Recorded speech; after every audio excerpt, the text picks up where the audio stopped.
hot for TV. Welcome back to Doctor Who, Too Hot for TV. It's November. It's Doctor Who's anniversary. Today, we're recording this on the 23rd of November. Happy birthday, Mr. Who. Happy birthday, and Mrs. Who. And Mrs. Who. You fucking bigot.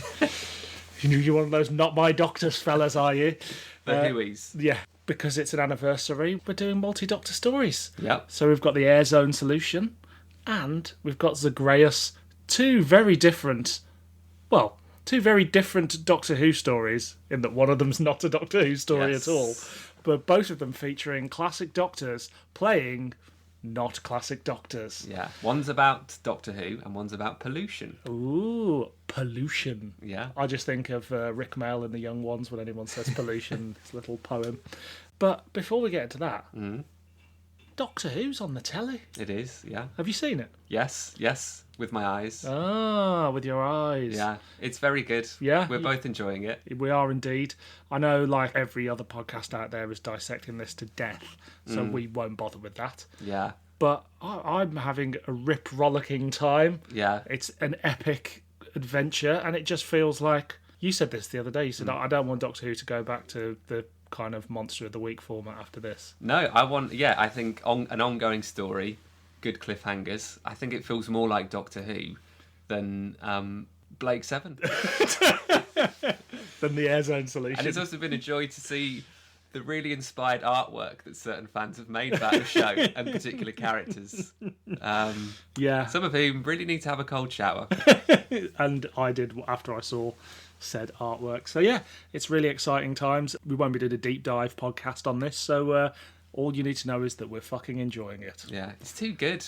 We want things that are flawed. Yeah, which is bad. Fortunately, that leads us on to the Airzone Solution. Yeah. So, the Airzone Solution was released in September of 1993 for Doctor Who's 30th anniversary. News at the time, this was when the Missing Adventures were first kind of mooted. Doctor Who magazine ran an article going, they are thinking of doing a Past Doctors book range, which they were going to start with. And this is up there with, as we go through all these old news stories, this is up there with the movie. They were going to start with the Resurrection of the Daleks and Revelation of the Daleks novelisations, and if they did well, then they'd move on to doing brand new Missing Adventures. Okay. I think we've covered that story about 4 times now, and they only came out a couple of years ago. So right. There we go. Real Time Pictures were looking into doing a documentary about the location filming of Doctor Who, which never happened. And Terence Dicks had a new novel out that was nothing to do with Doctor Who. What? Called Uproar in the House. Oh, cool. It's not Doctor Who. Yeah. And during a promotional trip to the House of Commons, he explained that he had no relation to Tory MP Terry Dicks, but he did say, I'm in the phone book, but he isn't. So when he says something offensive, I'm the one who gets the abusive phone calls. Ah. Was it a political book? Because it's Uproar in the House. It's about the House of Commons. I guess it must have been. I didn't do a deep dive on it. Should we cover it on the next episode? Original Dicks. Original Dicks. Brand spanking new Dicks. The comic strip running at the time was the Final Genesis, featuring the 7th Doctor, Ace, Benny, and the Silurians. The best VHS release of all time had just come out, which was the tin featuring the Chase and Remembrance of the Daleks. Yeah. I have fond memories of that. I can still remember watching it, coming home from school, putting on Remembrance of the Daleks, being blown away, then watching the first 2 episodes of The Chase and going, oh, I'm going to bed now. These are a few of my favourite tins. That was the original tin, you might say. It's such an odd pairing. Like, obviously it works as a nice, but it's just such a contrast. Well, I guess it was because it was the first Dalek story that hadn't been released. Yeah. Because the other 2 had. And then the final Dalek story. So it was kind of like a nice bookend. During the DVD range, they used to slap any old shit together, didn't they? So they'd do like Earth Story, and it was just the Awakenings and the Gunfighters. Yeah. That was your box set. Also out at the time, the new adventure was Iceberg by cyber leader David Banks. Yeah. Power of the Daleks had just come out as a cassette tape to listen to, which I've got very fond memories of listening to that again and again on like holidays in like Lanzarote. Narrated by Tom Baker. Speaking in the first person as the Doctor. Yeah. Wild, wild times. And the Ghostlight script book had just come out, which I'm sure we've all pored over. And that was all the news at the time. Wow. wonder what's happening in the world. Got anything about politics or was Tony current Blair, affairs? Was Tony Blair in? No, it would have still been John Major. Yeah, Major. Yeah. So I imagine things were probably all right. Yeah. Exciting time to be alive. It was, and we both were. Yeah. Although you'd only been knocking around a couple of years. I was 3. Yes, exactly. Too hot for TV. In an overpolluted future, weatherman Arnie Davis and activist Anthony Stanwyck attempt to expose a conspiracy by the powerful Airzone Corporation, who have been contracted by the government to clean up the air in Britain. They are helped and haunted by the ghost of Al Dunbar, a reporter who was mysteriously killed while writing an expose on Airzone. Along with Arnie's girlfriend Ellie Brown and Oliver Trethaway, they uncover evidence that the pollution has in fact been getting worse since Airzone won the contract, and they are secretly carrying out experiments to mutate humans in order to survive in a more polluted world. Too hot for TV. So, what does the Airzone Solution mean to young Jack? Very little. Very little. Because it didn't even... Obviously, I had a slight interest in the Stranger videos because there was the premise that it could be the Doctor. Yeah. Whereas the Airzone Solution, it was just like... didn't really appeal to me. Yeah, it's like seeing Peter Davison show up in Coronation Street or something like that. Yeah, and they're all not playing themselves. Yeah. And there's not even a sly hint that they might be. So I remember being quite disappointed when I first saw it, because I thought I'd seen a couple of the Strangers. At this point, I think, but at this point, Bill Baggs had done the first 3 Stranger films, which is like, squint, and this could be Doctor Who. Yeah. And so I thought, well, clearly what he's done is this is going to be like the 4 Strangers, and it will be Doctor Who in all but name. But instead, you get this gripping political thriller, don't you? Don't you, Jack? Yeah, it's like The Day After Tomorrow. It's a proper climate change story. Yeah, so it wasn't quite what I hoped it would be. But I'll give you a little brief history of how the project started out. Yeah. And it is brief. Originally, Bill Baggs approached and commissioned Philip Martin of Vengeance on Varos fame. Yeah. And he said, I need a sort of Doctor Who-ish script, but I can't use any licensed characters. And I'll probably pay him like a £5 or something like that. And Philip Martin didn't quite understand the pitch, and he came back with a comedy script called Doctor Who and the Fermenters. Right. So that was abandoned. Where's that script? Yeah. That's something we need to cover on this part. Well, it isn't, but... The Fermenters. Yes, I presume... Things about booze. Maybe, who knows. He turned to Nicholas Briggs, his longtime collaborator, and said, I need a script. And Bill Baggs loves Edge of Darkness. Have you ever seen Edge of Darkness? No. Well, it's a political thriller made in the mid-80s, shot on film, like a peak kind of BBC drama. Yeah. It's, it's great stuff. And he was like, can you give me a slightly sci-fi, slightly Doctor Who-ish political thriller like Edge of Darkness, but in 65 minutes and for £20? Right. And so we end up with what we've got here. Imagine somebody's listening to this now. Yeah. And they've never heard of the Airzone Solution, but they like Doctor Who. Yeah. What is it? It's a low budget science fiction film that takes advantage of Doctor Who fans by casting all of the Doctors in it. There's no reason why you would cast those 4 actors unless you were trying to get Doctor Who fans. Yeah, and boy did he get Doctor Who fans. Well, some actors and actresses are cast for pure titillation, and the Doctor Who actors are here again for other kind of titillation. I've just been like, oh, they're in the same room. Yeah. But they're barely in the same room as well. Like, much like they managed to keep them apart for a lot of it. Did you enjoy it? No. No, but it was parts of it were interesting from a production point of view. I described it in one of our group chats as nearly good. Yeah. In that, I think, bearing in mind what Bill Baggs has done before this and what he goes on to do, I think it's his most competently directed bit of drama. It is, because we did a commentary for Zygon. It was incredible to see a Bill Baggs film with props, lighting, makeup, none of which are in Zygon. That's true. I mean, we'll take the opening, for instance. So it opens with, like, smoking chimneys and black skies and shit, they've got high-angle shots of a van, and it cuts to more than, like, you don't just have one shot of something, you cut in, and then there's, like, the air raid sirens, and there's slow-motion shots of people walking around the city, and you think, oh, this is a drama. Yeah, it doesn't look rushed. No, it doesn't. That's the thing, is that compared to other stories, it doesn't look rushed. If anything, it's just, like, I have more issues with just the script than the actual production. Well, we'll come to the script in a moment. Yeah. So it was shot over 4 weeks in the late summer of 93. Now, 4 weeks. I've shot 90-minute feature films in less time than that. Admittedly, very low-budget ones, and this is low-budget. So that's actually quite a decent amount of time for... Yeah. I mean, I don't know how much it costs, but I can't imagine it was more than about 20, 30 grand, something like that. It feels well put together in places. Like, it's not all great in terms of kind of... I want to carry on talking about Baggs' visual flair before we get onto the script. Baggs' baggage. Yeah. We cut from rushes of an interview with someone on a blurry TV to the actual interview, complete with... There's graphics at the bottom of the screen, and it's stuff that you just don't normally get. The shots are generally well framed.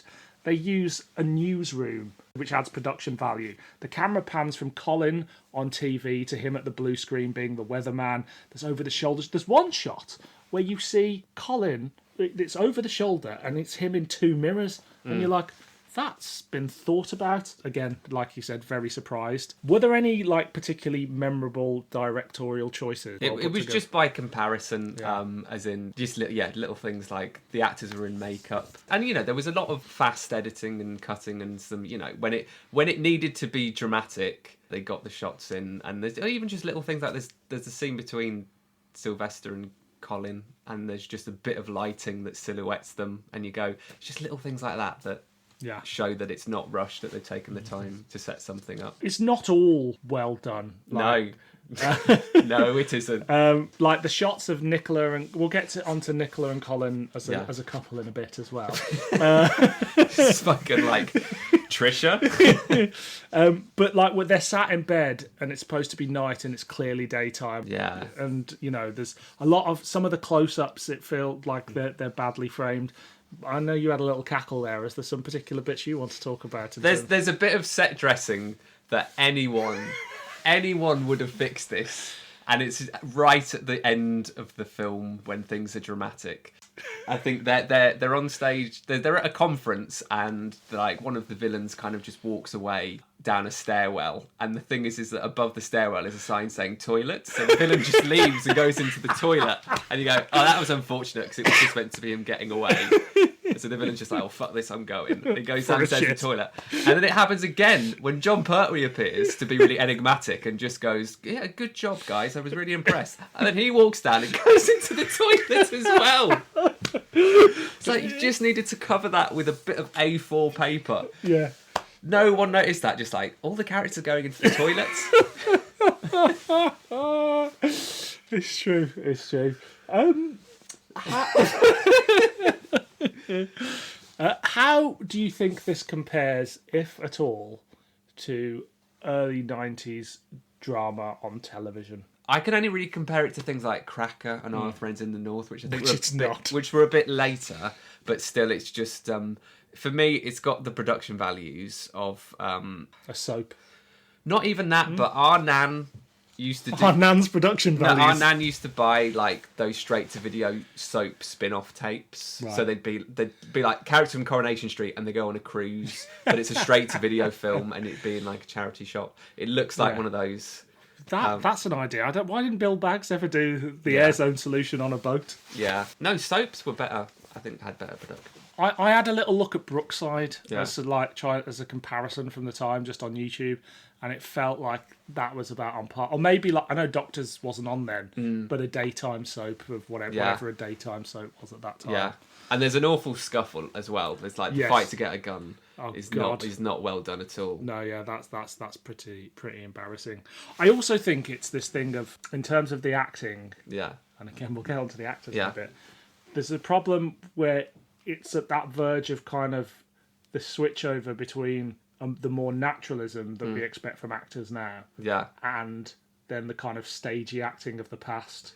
Yes. So it's kind of like a mix of, some of the actors are doing one type of performance, some of them are doing the other, and they just don't all quite Yeah, gel but together. I think you would get that on TV at the time as well. Oh, If you yeah, watch old yeah. stuff, I think that's quite a common thing. Of course. Also, just keeping with the production and the budget, the scale of the cast is impressive again for a low budget film. And also at the end scene, they have a proper big packed out conference room, which is impressive in scale. But then there are some bits of it that are cringy. So at the end, when the villains are revealed, the crowd has to turn on them, having watched. Colin Baker gets a gun and fires it in the air, and no one runs. They all just sit there, just going, "What's going on?" And then when the villain is kind of like derobed, one of the people in the crowd's like a middle-aged woman, and she just goes, "Boo!" It's a bit like the demon headmaster trying to be Cracker, or Edge of Darkness. That room, which is a hall full of 20-something Doctor Who fans, isn't it? Yeah. Like, it looks like a Dwas social. And they're all supposed to look like young Tories, aren't they? Which they kind of do, which I guess is the Doctor Who fans of the time. Like you say, there's a middle-aged woman, but it needs more old people. Yeah. It needs more, but they're doing the best they can with their limited resources. There's also a moment where someone's chased by security guards, and it just looks like two Doctor Who fans with guns. They're just spotty kids. But we do get Gary Russell in one of his last acting parts. Mm-hmm. And in the first 6 minutes, I spotted Bill Baggs twice, and he definitely shows up in other scenes. But, I get it. I've made some low-budget films. The first film I ever did, Charismata, I think I'm in it about 7 times. There's the back of my head. Yeah. There's my hand. So, So, we'll get onto the cast in a minute. Talk to me about the script. The script is trying to be an edgy eco-thriller, but it doesn't... It primarily centres on a weatherman going rogue, and I just don't think weathermen do that. And I think they do if they've got a psychic link to some other people that used to play Doctor Who. Yeah, it's like that's like the first draft of an idea. You'd be like, oh, low budget environment thing. Oh, let's make him a weatherman. It's about the weather, but it actually doesn't work. And like him going rogue and doing political monologues in his BBC weather slot, it just doesn't ring true at all. If he was just playing a straightforward journalist, you could buy it, but it's just... And also the things from a filmmaking point of view, you get hooked in at first, like, that's interesting, a weatherman, so they're going behind the scenes of a TV show, and Colin Baker kind of sells it well as a kind of friendly TV personality, but it's not enough for this. It's just not interesting or dramatic enough, and there's lots of like cynicism in the world that it builds up of people talking about journalism and like putting together stories, and there's lots of moaning about stock footage and the reliability of sources, but it's just not enough. It's just not interesting enough, and it's, if anything, the story's clunkily trying to put together 4 different 40-something actors from this, trying to squeeze them all in. Yeah. Well, I can tell you a bit about the writing process, and the full story of this is available in Downtime, The Lost Years of Doctor Who by Dylan Rees, which we hardly ever mention. Nick Briggs turned around the script very quickly. Then Bill Baggs completely rewrote it and said, no, this is what I want based on his draft. And then Nick Briggs had to kind of make sense of it. So I'm not pointing the finger entirely at either Baggs or Briggs. It's just a case of this is kind of... Both of them are responsible for it, even if Briggs is the one that gets the writing credit. And it's not... Like, I think the dialogue is pretty okay, some of it's a bit clunky. And it's got a good pace to it. Yeah. It zips along, unlike Zagreus, which we'll come to in a bit. I also just don't buy the villains. I don't buy that you would pollute the planet or whatever, and then just try and be like, instead of making cleaner solutions, you'd be like, we're just going to genetically modify people with weird flappy gills to breathe the air. Although they look good, those gills, don't they? They do. The prosthetics are good. Yeah. But now that we live in the world of Elon Musk trying to make solar batteries and odd things like that, even he's not trying to change people's throats to have these weird little nodules. Yeah. It's like a shit episode of Doomwatch. I know you've probably never seen Doomwatch. But I get what it's not threatening enough. No, there's not enough threat from the villains. Yeah, I know. I feel that. Yeah, it's very much about squeezing in these. It's almost. I'm going to say star vehicle, but I don't mean a star vehicle in the sense that Yeah. we've written this for some A-list actors. Yeah. Just like, we need to get all the Doctor Who's in one place. It's titillation. It's titillation! But because it also means that none of the characters actually really develop. Like, Yeah. they go around being quite stressed and angst about, being hunted down in this kind of conspiracy. But none of them really develop because you're trying to juggle 4 doctors. Yeah, it's true. It's basically a porn film, but instead of sex, it's Doctor Who actors just being shoved onto screen. Well, that was the 90s for you, wasn't it? Yeah. If you wanted a direct-to-video thing. So let's go through the cast kind of one by Yeah. one. So our lead, I guess you would say, is none other than Colin Baker playing Arnie Davies. Colin the Weatherman. Yeah. I really like Colin in this. Like, Yes, I, and he should have had more. There should have just been more about him, giving him character rather than just, trying to shove Peter Davison and Jon Pertwee in there. But no, I think he can be a leading man. Yeah, no, he's great in it, and we get to see him in the shower. Those scenes are really weird because it's honestly like watching your dad have a shower. It's like, just put your clothes on. He does a Brummie accent, which I spotted. He does a little. Yeah. We'll come. There's another questionable accent in a bit that we'll come to. Yeah. He's good, but also I think he has a certain gravitas within it. Like when he's arguing with Nick Briggs, who's playing the kind of producer or director of the station. Like it felt quite heated, and I was like, I believe that these two are at each other's necks. I liked that conversation. I just didn't buy the premise that a weatherman would go on a rogue rant like live on air. But I think saying that, he is a convincing weatherman. Like him being this cuddly, like they call him like there was a favourite weatherman, wasn't there? Or that guy in This Morning. There was that island outside Liverpool docks. He went to jail for being a nonce. Oh, well, I thought he was kind of channeling that, Yeah. but without being a pedo. Yeah, exactly. We've got Nicola Bryant as Elenya Brown, who is also... She's a news reporter, right? Yeah. And she is Colin Baker's partner in this. Yeah. Do we buy them as a couple? Well, there's scenes of them kind of being flirty and like homely, which you can tell is them just improvising. Like you can tell they've just been like, you two behave like you just do on set. I don't know. I buy it. Yeah, I think it's fine. Buy it. I think they're good enough actors to pull it off, and they've got an affection for each other, obviously. Yeah. That probably doesn't extend this far, but this is quite notorious for having sex scenes. It doesn't really have sex scenes, though, does it? No. And it's only awkward, I feel like, because for fanboys who know who those two people are. Yeah. All they do is kiss in bed and then it fades out. It's not a sex scene. She kisses his chest, but it's not like we get like Colin performing cunnilingus on her. No. Which Wow. there's an image. Yeah.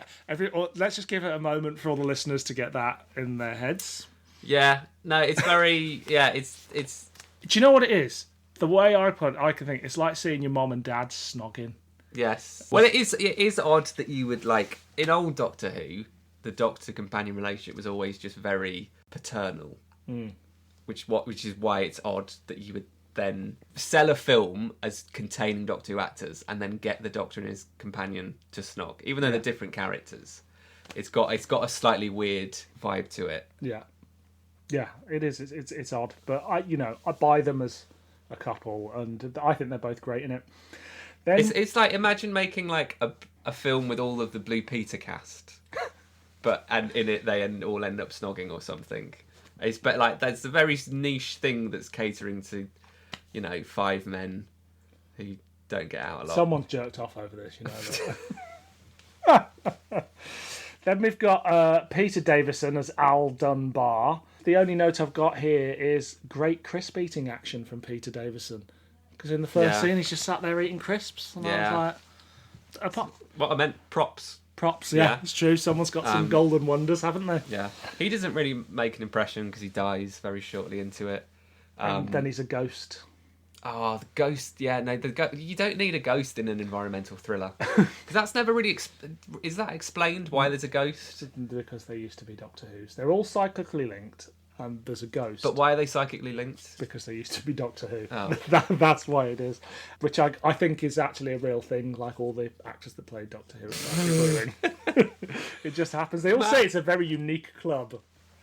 Matt Smith and Peter Davison are psychically linked. Yeah, sometimes Colin Baker's on the toilet and he just hears Peter Capaldi in the back of his head going, Colin, that's starting out angry never works, does it? Yeah, no, that's never properly explained. No. And fits in with the story. And what Sylvester McCoy says, I don't know what the name of the character's called, but Anthony Stanwyck. He says that it's part of like Mother Earth screaming out, but it's bullshit. Tenuous. Bullshit. So the casting here, obviously Colin and Nicola had worked with Baggsy a lot. Yeah. Sophie Aldred had also worked with Bill Baggs, who convinced Sylvester McCoy to be in it because she was supposed to be in it but had to drop out at the last minute.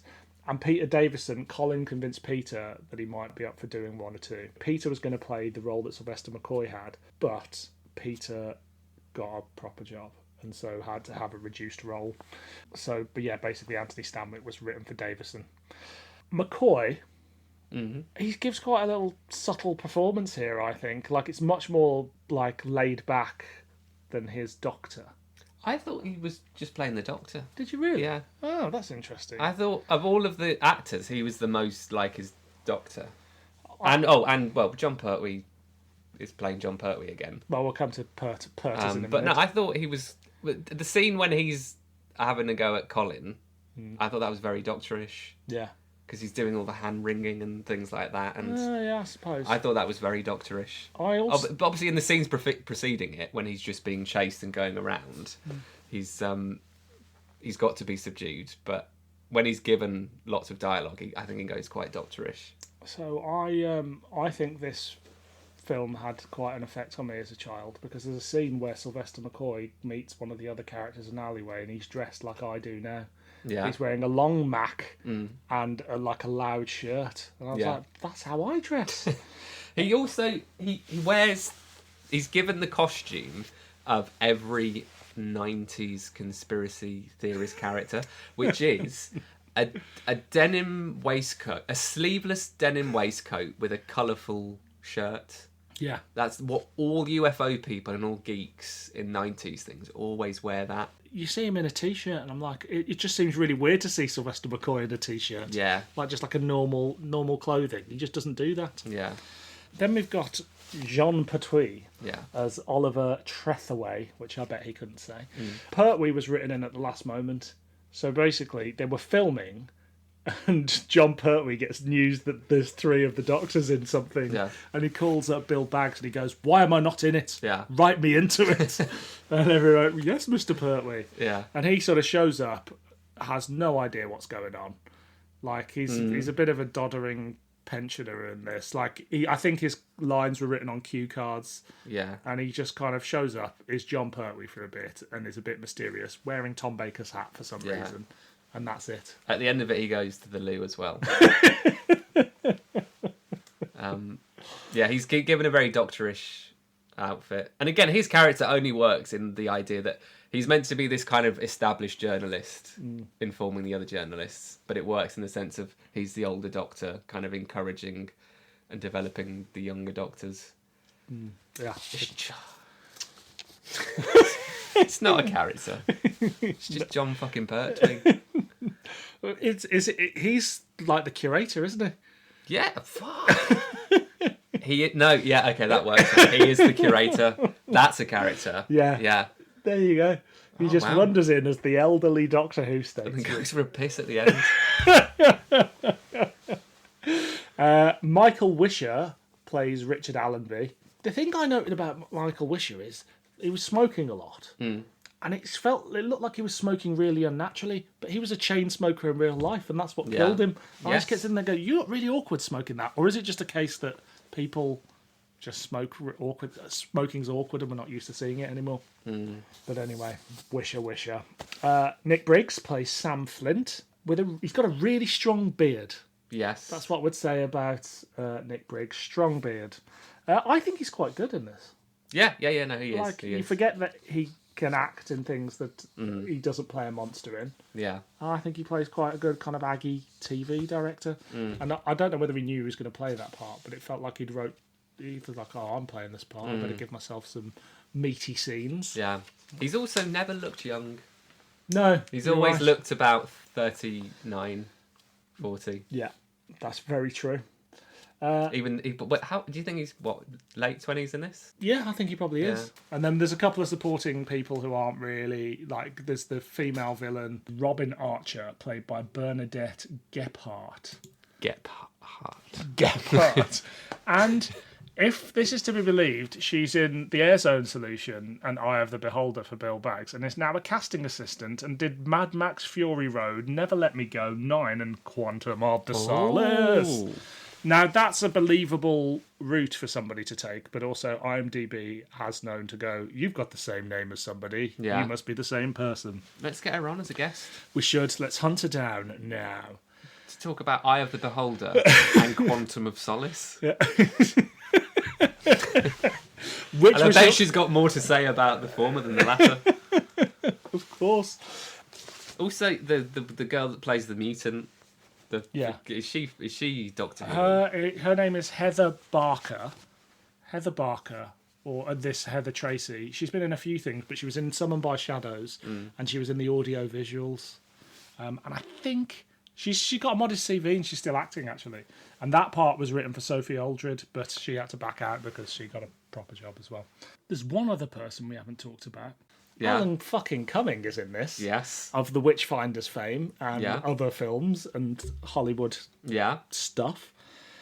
That's a bit of a turn up for the books, isn't it? He's about 27 in this, I think. He's interesting because he was always rooted as potentially being a doctor. Yeah. And I think that there's lots of rumours that the new Doctor will be from It's a Sin. Omari Douglas. So I think Omari Douglas has a bit of an Alan Cumming quality. You could have seen around the late 90s, early noughties, a TV series led by an Alan Cumming Doctor quite easily. Because they've both got a slightly like evil pixie vibe, as in they look dangerous. They look naughty. They do. So I get a similar vibe from Douglas Omari. And it's the eyes, isn't it? Yeah. That edge that Tom Baker has in the eyes of and David Tennant has it a little bit as well, I think. Yeah. But he plays like a great smouldering bad guy, doesn't he? Yeah. It's just funny to see him in it. There's lots of lines in there about him being like, he's like the head of like marketing or communications for this company. There's lots of kind of sly, cynical digs about like greenwashing in there, but it's not enough. But he works as that. He works as a sly, slick, PR man. So that's quite well cast. So he ended up in here because Baggs had worked with him for on a Screen 2 production called The Last Romantics. Baggs wasn't directing it. I think it was just he was a member of the crew, whatever it was, and they became quite pally, and so he got him in it. There was also, much later on, when the new series of Doctor Who was announced, Bill Baggs tried to make his own version of Doctor Who with BBC South, little 5-minute skits with Alan Cumming as the Doctor. Right. And obviously Julie Gardner heard and went, no, you can't fucking do that. And it was supposed to be like, in the vein of... No, in the vein of the Doctor Who Night Web of Caves skit, but just serious little bits of Doctor Who that they could... And obviously the BBC went, no, we're ploughing millions of pounds into a new series. Why the fuck would we let you blow it on that? Yeah. So he appears there and that does a great little job of it. Do you see him in anything now? I mean, I watched The Witchfinders about 2 days ago. Let's have a look what he's up to right now. I see him on Talking Heads things, and just if ever there's like an LGBT podcast or documentary or something, he'll pop up to say something. Oh, it looks like he's in quite a few TV shows. I think he lives in America. Right. So yeah, he's been all over loads of things I've never seen in the last few years. But yeah, he's in Broad City. No, so he's about Dora the Explorer. What a banger! Yeah. Of the Doctors, who's the most like their Doctor and who's the least like their Doctor? Jon Pertwee, and I'm going to say Sylvester as well. Okay, because he does a lot of hand wringing. To be honest, Peter Davison is just playing Peter Davison. Yeah, he doesn't. There isn't enough of a role to kind of go. Peter Davison made a big impact in this. Like when he does the Winterborn probe videos, he's one of the main characters. I mean, he's the main villain. Yeah. Well, and so he's able to put a bit more into it. Yeah. And he's given better material. Like Yeah. it's a Mark Gatiss script, and Yeah. you know, like it's somebody who's trying to write a character drama. Yeah. Colin Baker's actually playing a character.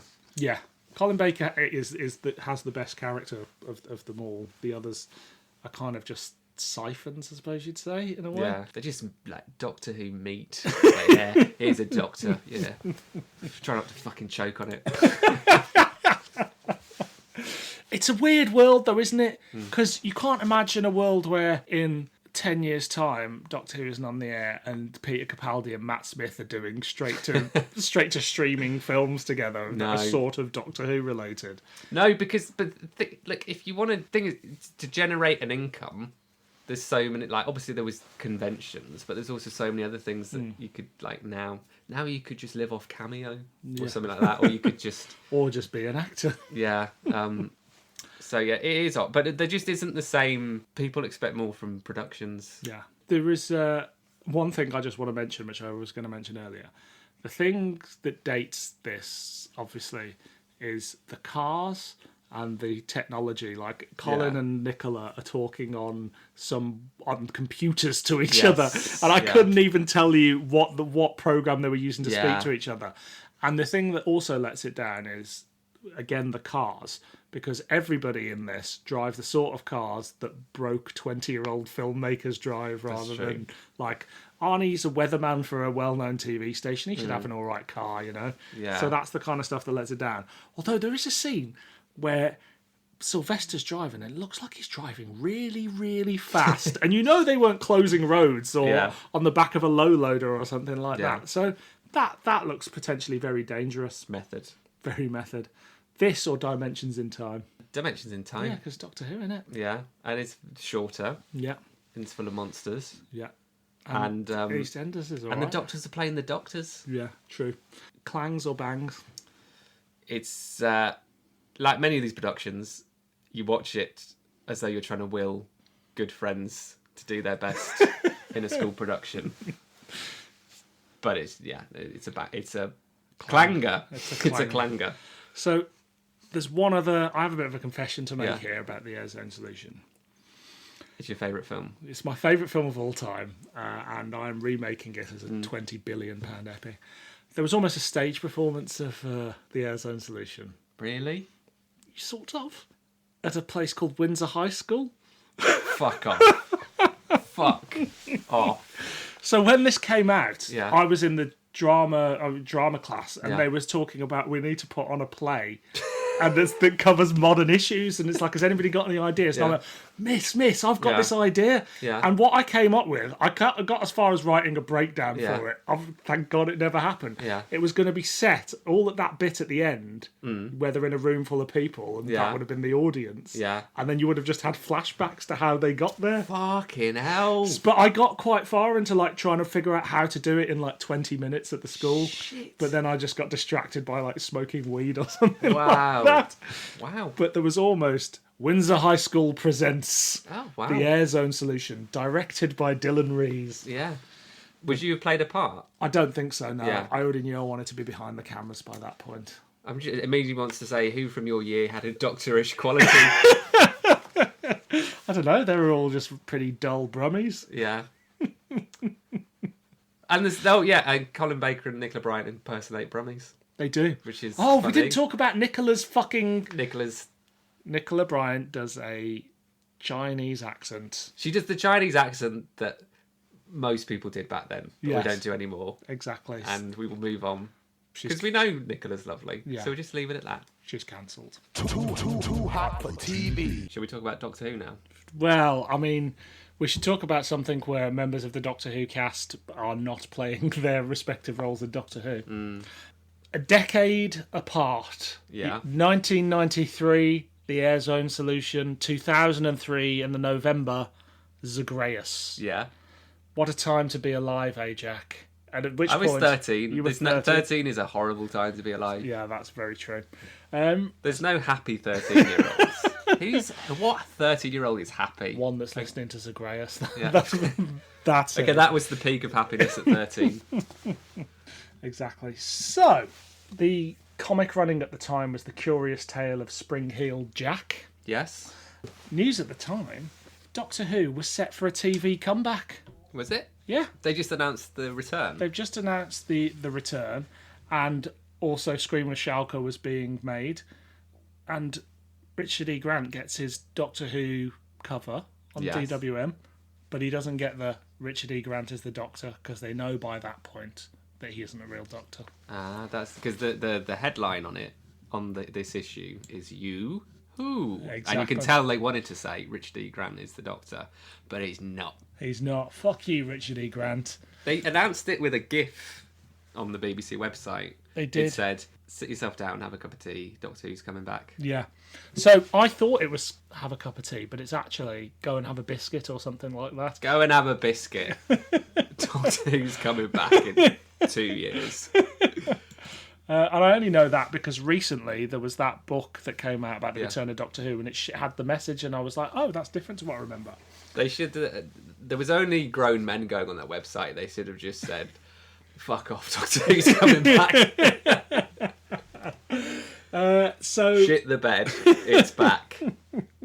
the story of Doctor Who had just been announced as well. Yeah. Do you remember that? Which was the 40th anniversary documentary. Yeah, but it was never as good. I felt as 30 years in the TARDIS. well, that was good. But I thought that was it Adventures in Space and Time, which was the Doctor Who night documentary. Oh, yes. I think that's one of the best. With Tom Baker skipping around a playground. Yes, I think that's one of the best documentaries about the classic series that's been made, because it's also quite artfully done. Yeah. Yeah. Yeah, you're absolutely right. The story of Doctor Who was just a talking heads, wasn't it? Yeah.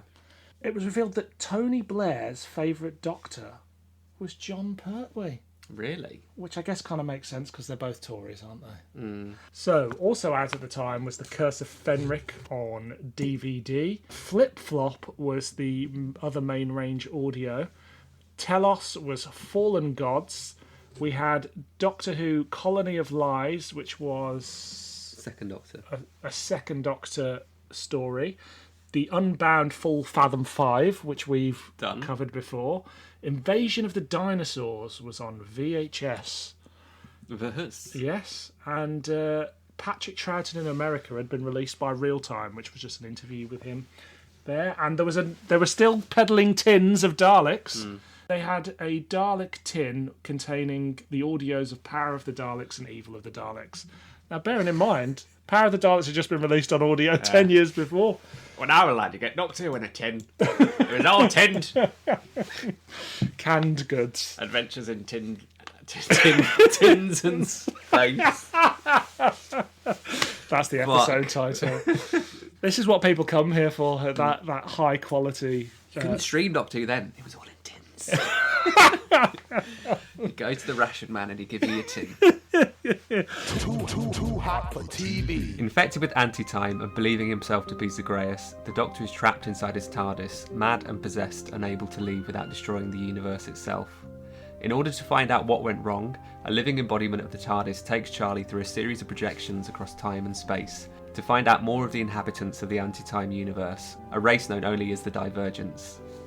They discover that Rassilon genetically engineered the universe to conform to Gallifreyan life and sealed off other divergent forms in the anti-time universe, the seal between universes becoming breached at certain key points in history. Rassilon intends to use Zagreus as a soldier to go back into the divergent universe and destroy its inhabitants, but Zagreus refuses and throws Rassilon back into the breach. Characters from the projections are revealed to be parts of the Doctor's persona that reassemble to help overcome the Zagreus energy, along with the help of Lewis Carroll's Alice in Wonderland. His character restored, but the anti-time energy still within him. The Doctor must exile himself to the divergent universe and never return. Against his wishes, Charlie sneaks aboard the TARDIS, out of loyalty and love to her friend. Too hot for TV. So Zagreus then? That was a thing that happened. This was Doctor Who, the movie. Was it really? But without moving pictures. I hope I never have to listen to that fucking thing ever again. By episode 2, I had lost the will to live. The first episode I had to listen to twice in order to just kind of get through it. Now, I'm gathering young Jack specifically had a very strong response to this. Yes, because it's Neverland, which we've covered, ends on a shocking cliffhanger that the Doctor has been possessed, and he, as we know it, is dead. And they leave that as a cliffhanger for a fucking year. And then this was the big multi-Doctor resolution to that story. It was the first 3-disc story. Yeah. It was the first multicast, like multi-Doctor, huge, multiple companions story. It was in a jewel case. It was in a cardboard fold-out sleeve. It was indeed. It was an epic event. It was at the time. And now, well, it's both about too much and nothing at all. Yeah, which is a very hard feat. For what is it? About 3 hours long? It's 3 hours and 55 minutes. Fucking hell! It's a joke. It's an absolute joke. It is ridiculously long. Yeah. And Big Finish do stories like this now, like every now and then. And it just goes to like, weirdly, we're in the middle of an incredibly long Doctor Who story. And to me, its flux is kind of perfectly paced and with enough exciting stuff going on. Yeah. This is just like every scene is too fucking long. Yeah. That's not to say there isn't good stuff in there. But it is. I really struggled, and I will never listen to it ever again. And there's no structure beyond the CD breaks, Yeah. like disc 1 to disc 2. There's no structure to the story whatsoever. So you're right. I am older than you, so when this came out, I did enjoy it. But I remember being slightly disappointed and slightly bored by it. Yeah. In a way that I think that was the general reaction in fandom, that it was overly long and not the multi-Doctor adventure that they wanted. But also, I loved Charlie and the Eighth Doctor. Yeah. So I honestly was happy enough to just be like, 4 hours of just listening to them. That just did it for me back then. No, I know. I mean, what else were you going to do? The internet was still in its infancy, wasn't it? Yeah. Just go through puberty. But you can't do that in 4 hours. No. Wish you could. Get it out of the way. It's true.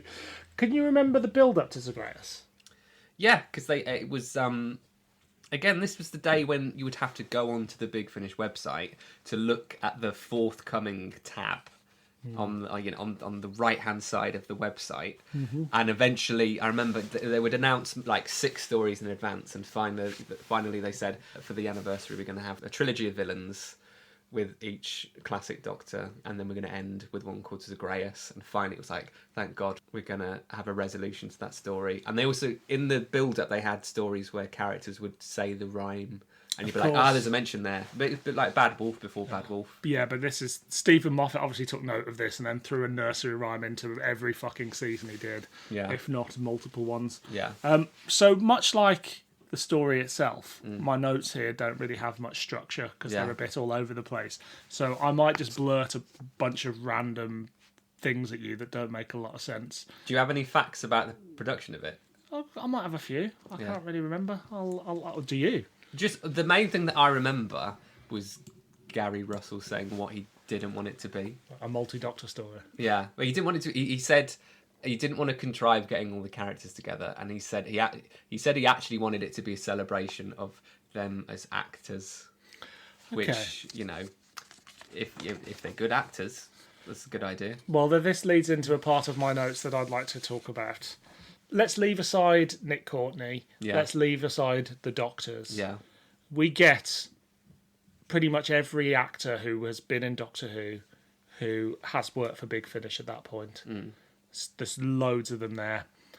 And my God, is it A, distracting, and B, you start to understand the limitations that some of these people have as actors. It kind of feels like, you go to like a 90s Doctor Who convention. Not only is it who's who of who would attend a Doctor Who convention at that time. Yeah. But in the evening, they do a cabaret and they do a reading of like a radio script or something like that. And you'd always be like, this isn't even Doctor Who, don't understand why they're doing it. It feels like that. Or like those early Benny stories, but not as good, before they've got the license where everybody shows up playing different parts. In a weird way, a bit like the BBV audios, but a good one. not like the rubbish ones. So you get Elizabeth Sladen doing a Scottish accent, and she's in it for, 10 minutes, if that? Yeah. And it's just like, piss off, Liz. I didn't even recognise Mark Strickson when he showed up. I was like, who's that? And he's just playing you get a bitchy Nissa. Yes. We get a serious Nicola Bryant in the first disc, which is too much. Yeah. Like, I was just like, that is a fucking shocking performance. But she shows up a bit later on as a vampire, and she's kind of she's all right. Maggie Staples and Bonnie Langford show up as are they vampires? Yes. Yeah, they're vampires. Sisterhood of Khan. Oh, Sisterhood of Khan. Sorry.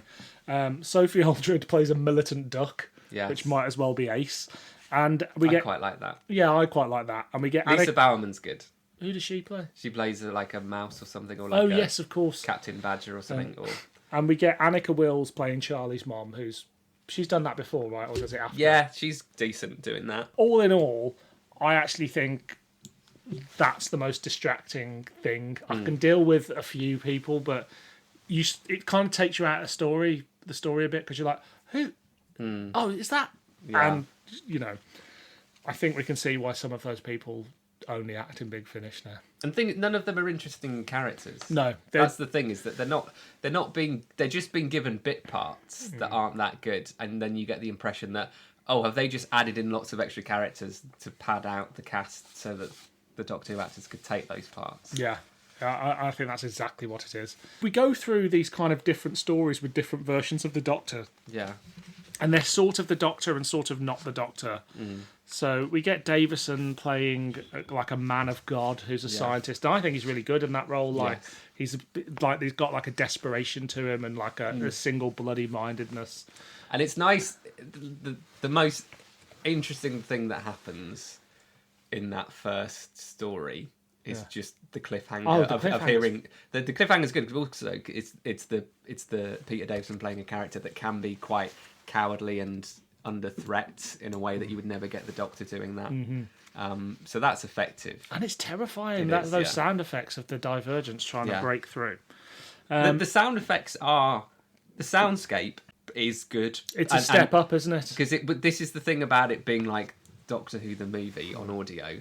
Doctor Who Adventures did not sound like this before. This is the kind of norm for Big Finish now. Yeah. But this, the incidental music and just the depth of some of the sound effects, this was not the norm prior to this. So it was a different... Although there is that plinky plonky music which pisses me off, but when it's all Alice in Wonderland. I don't mind that, but I think how can you compose that much music for something that's 4 hours long without it being like repetitive? We also get my favourite thing about disc 1, which is it opens with, and this has never happened before, previously on Doctor Who. Yes. And you're like, fucking hell, we're in for, this is Doctor Who for the noughties now, isn't it?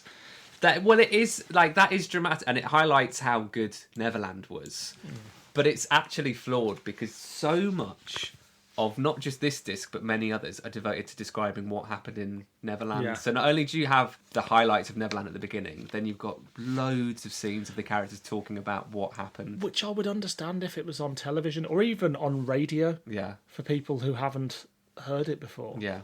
But this is the only people that are listening to this are people who, or maybe, actually, I'm going to take that back.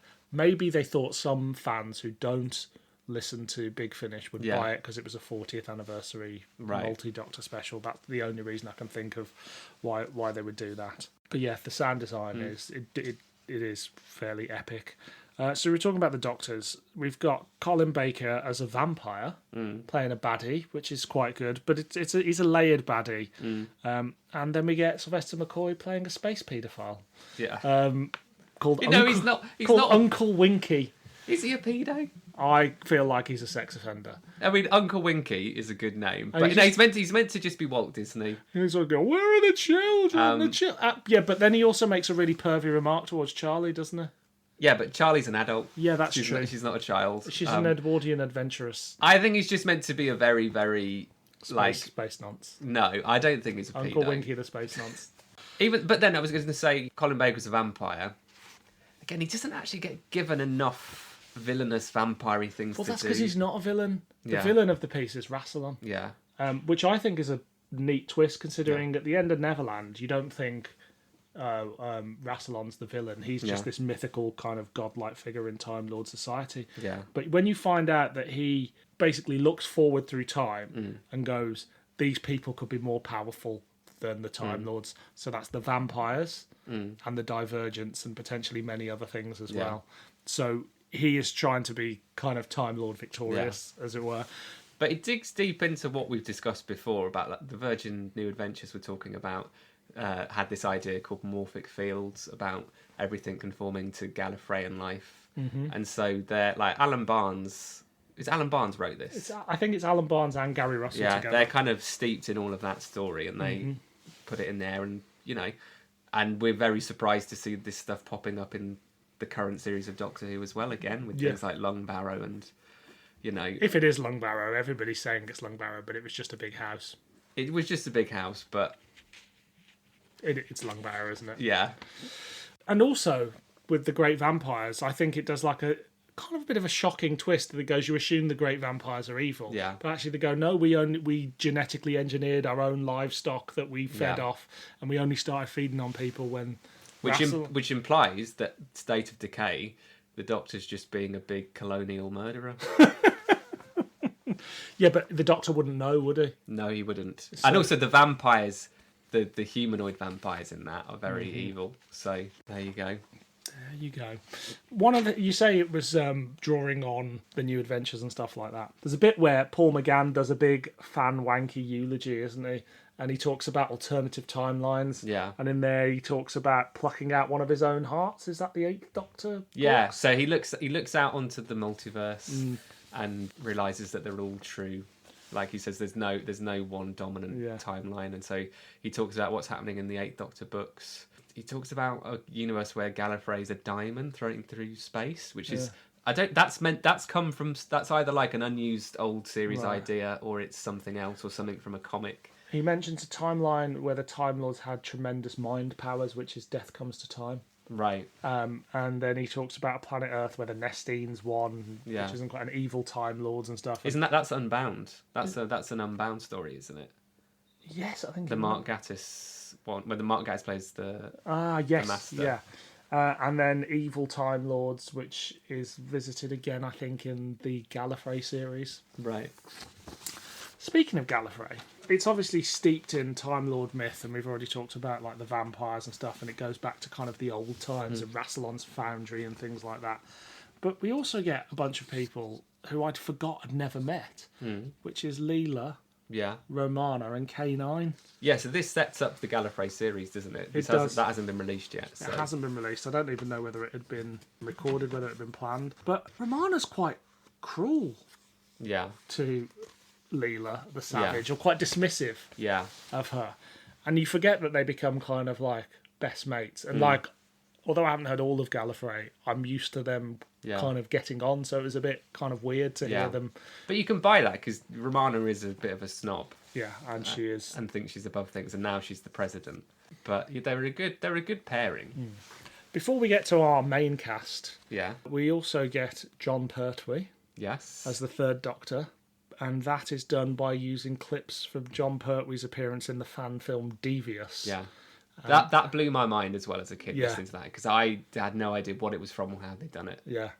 It's probably one of the only times you could do it. Yeah. Like, because Jon Pertwee was so part of that kind of 90s scene that even though he'd been dead a good, that's probably 6-7 years, it just kind of felt that, like, everybody knows Jon Pertwee would have been doing Big Finish, and it just felt like a nice little thing before they did all the recasting of, like, as this era of Doctor Who comes to a close, to have him as part of that. Yeah, but it also adds a bit of...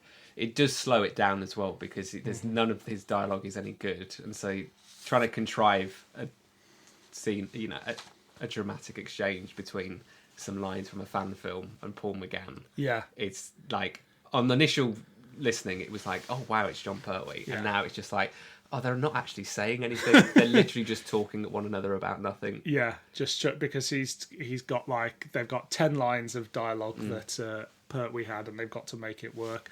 And I mean, Paul McGann is excellent in this. Yeah. but he spends far too much time talking to himself. Yes, yeah. And indeed talking to Jon Pertwee from the past. Well, I think that's the limitation of the premise of the story, in that the Doctor and Charlie are trapped in the TARDIS and they can't leave without destroying the universe. And so I see where they've gone by being like, okay, so we'll go into these holographic projections, but you need, by the end of, like, halfway through, really, you want the Doctor breaking out and causing havoc as Zagreus, just to have a change of scene. Exactly. So our lead characters are Paul McGann, India Fisher, and Nicholas Courtney. Yeah. And it doesn't go where you would expect it to go. It's, in a weird way, it's kind of a love triangle. Yeah. Between the Doctor, Charlie, and his TARDIS. Yes, yeah. Now, it's no Idris in the Doctor's wife, but it's a similar concept. Yes. The TARDIS being jealous of all the people he's brought through the door over the years. Yeah, it kind of works. It would actually work better if it wasn't Nicholas Courtney. Yeah. As in, if it was another woman to rival Charlie, then you could buy it more. I think he's miscast in it. I think at the end where he goes properly kind of evil, or resentful, it kind of works. But you're right, like, they would have been better off giving it to any female companion of the Doctor. Like, it didn't work. But I do like it brings up stuff about the Doctor and the TARDIS's relationship, and of course Charlie and the Doctor's relationship, because they're in love, right? Yes, yeah. It's explicitly said pretty much here, that they love each other. Yes, yeah. No, that's a very strong thread running through it, and this is why it was so raised, because by the end of Neverland, their relationship had gone further than any other Doctor companion relationship, and that was the drama of sustaining this. And the thing is, for all of the things about anti-time and the universe and divergence and all this nonsense, it is amazing how well they sell it. Like, Paul McGann and India Fisher, I don't think they do anything wrong in this. I think they're so enthusiastic about the material, even if it's not that interesting, that it kept me... No, they both give it their all, and they're both fantastic. There is nothing about this that is not overlong. Yeah. Everything is overlong, and it takes far too much time to get to where it needs to go. Yeah. But by the time you get into that third disc, it's like firing on all cylinders. Yeah. And it's just full of epic kind of the three classic Doctors, as we'll call them. Even if they're not quite the Doctor, they have a confrontation with Rassilon, and that goes really well. And then the Doctor, they melt down the TARDIS and turn it into, is it a sword? Yeah. And it's like, that's a big concept. Like, how has something like that not been done there before? And then you get the Doctor begging for somebody to kill him. Yeah. And Charlie kills him. Yes. Yeah. And by that point, you're like, okay, all is forgiven for the last 3.5 hours. Yeah. But it's an epic showdown and conclusion. And then it's kind of heartbreaking. Yes, yeah. At the end, where the Doctor is like, oh, well, we love each other, we've had a great time, but I'll destroy everything I ever loved. So now I have to go away forever, and I can never, ever return. And when Romana says, never return, you believe it. Yes, yeah. You believe that, and again, you couldn't, in the television show now, and in Doctor Who back then, like, you couldn't get away with that. Yeah. Like, there's always the reset button. But this was the only time where you could potentially go, all right, Doctor Who is now a wonder in a different dimension, essentially, and it becomes a different thing. It's the Doctor going into total unknown. And I think, like, the divergence, like that sound, like, you just imagine he's going into absolute terror. Yeah. Can you remember what you thought was happening at the time? No, it was just this. I think they'd already shown, like, there was some promotional artwork for the next series, and it is odd what it sets up, as in it's just so. It feels a bit like going back to William Hartnell's first series, in the idea that he's just going into the complete unknown. As in, it promises a lot, but you never quite know what it's actually trying to do with the whole other universe thing. I don't think the Divergent universe ever quite delivers in the way you want it to. No. There are great stories within that arc, but it quickly falls back into the thing of we just need to get 4 episodes of Doctor Who made. Yeah. So we did the Faith Stealer. Yeah. Nothing wrong with the Faith Stealer. Very enjoyable. Yeah. But it could just be any version of Doctor Who, really. Well, we haven't covered it, but they do it. They want to set up a series of this, but really they do everything they need to do with Scherzo. Exactly. You can't make that any longer, but that's about as alien and as unusual as you could get. Yeah. And if that's how you start, everything else is just going to look fairly traditional in comparison. But it is a great ending. Yeah.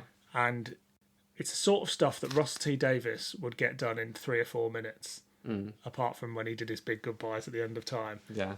And much like the rest of the play, it is all just... It's too elongated. Yeah. There's even a point where the TARDIS, played by Nick Courtney, goes, "I'm Zagreus," and then he goes, "Oh, no, I'm not." And it's like... that is literally 30 seconds, but there was no need for it to be there. So I'm just going to keep saying it's overlong, but I think in the end, it sticks the landing.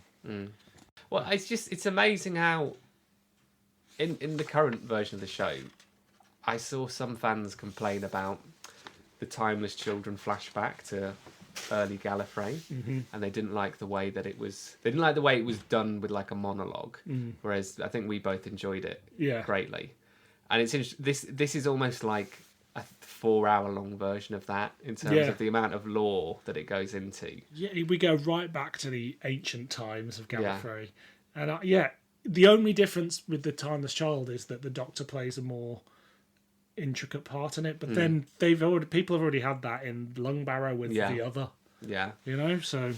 And I think beyond that, Zagreus actually isn't given enough to do, as in the Doctor restores himself fairly quickly. There's moments when the Doctor is the Doctor again that kind of ruin the point of the story. You just want to see Zagreus actually destroying things, and rather than just walking around like a mad old geezer in a phone box. Yeah, I think there is too much of that kind of eulogising and just being mad and who am I? Am I the Doctor? Am I Zagreus? Like, just be Zagreus and fucking burn some shit and then die. Yeah. Clangs or bangs? I think it's a banger. I don't think it's great. I think it's that last disc that saves it for me. Yeah. It sticks the landing, so I'm okay with it. Too hot for TV. Sum up. Yeah. How do you feel about this approach of casting Doctors in other parts being used in an anniversary special now? I don't think... What if Jodie Whittaker's series were to use it? Or the 60th anniversary special in a couple of years' time? If Tom Baker or Colin Baker or...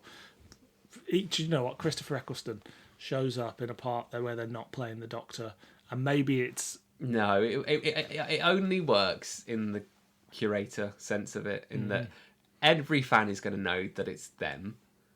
Even casual viewers will go, "Oh, look, it's that person," and so you will just you want them to turn around and be the Doctor. Yeah. That's it. Yeah, even if it's just a scene on Gallifrey and there's just an old Doctor in an outfit, and you go, "Oh, that could be the Doctor." Well, Russell T Davies, I remember him saying it near the time of the first series. He said, "Everybody keeps asking me if I'm going to put the old Doctors in it, playing other parts," and he was like, "No, it would be too distracting." Yeah. So, which I think is fair. So next time, it's only bloody Christmas, isn't it? So last year we had fun and frolics with various kind of crappy bits of Doctor Who ephemera from the 60s. This time we're going to do a couple of audios. The first being Death in Blackpool, which is another 8th Doctor, but this time with Lucy Miller, which is set at Christmas, so it's a festive special and on brand. And also... we wanted something that's got the feel of Christmas. So we're going to cover something that we've not covered before. We're going to go to Nest Cottage. And what are we going to do? We're going to do A Sting in the Tail. Which has got a snowy feel to it. Yes. From the cover. And as you said, there's something that feels quite Christmassy about that run of kind of audios. Yeah, they're kind of ghost stories by Tom Baker. Yeah. Sat by the fire I think that's quite Christmassy. Exactly. Now, I don't know exactly when in December we're going to release this. We'll see how our December pans out when we can record it. You know, in my mind, I'd like to release it before Christmas, but I suspect what will happen is it'll be just after Christmas. Let's see how our personal schedules work out. But until next time, I've been Dylan. I've been Jack. And we're Doctor Who Too Hot for TV.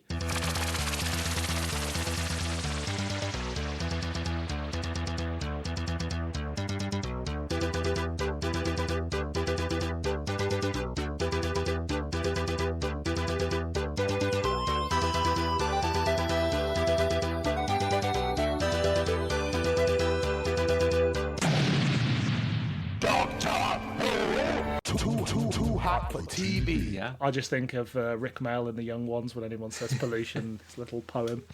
It's about pollution.